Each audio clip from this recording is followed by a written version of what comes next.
Big boss Telugu 9 episode 47 రివ్యూపై ఓ లుక్కేద్దాం. అసలీ review ఏం చెప్తోందంటే, ఇది big boss Telugu 9వ సీజన్లోని 47వ episode గురించి. ఆ ఎపిసోడ్ కొన్ని పెద్ద ప్రాబ్లమ్స్ వల్ల షో క్వాలిటీని, ఆడియన్స్ ఎక్స్పీరియన్స్ని దెబ్బతీసిందని విమర్శించారు. ముఖ్యంగా 3 పాయింట్స్ ఉన్నాయి.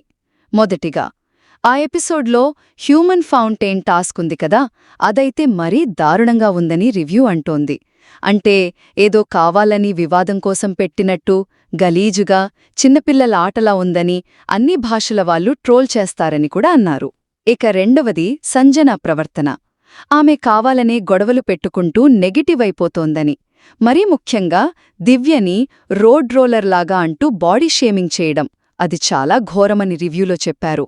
ఆ బాత్రూమ్ క్లీనింగ్ ఇష్యూలో కూడా అనవసరంగా గొడవ చేసిందని అన్నారు. ఇక చివరిగా ఎడిటింగ్ సరిగా లేదన్నమాట.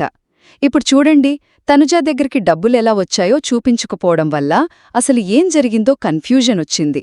ఆ గెస్టుగా వచ్చిన వాళ్ల పర్ఫార్మెన్స్ కూడా డల్గా ఉందట. పైగా తనుజ టాప్లో ఉందనే లీక్స్ వల్ల హౌస్మేట్ సేఫ్ గేమ్ ఆడటం మొదలుపెట్టారు. దాంతో గేమ్ బోర్ కొట్టిందని రివ్యూ చెప్తోంది. సో మొత్తం మీద చూస్తే ఈ రివ్యూ ప్రకారం టాస్కులు బాలేవు, ఎడిటింగ్ బాలేదు, ఆ గొడవలు అన్నీ కలిసి 47వ ఎపిసోడ్ని పెద్ద డిసప్పాయింట్మెంట్ చేశాయి.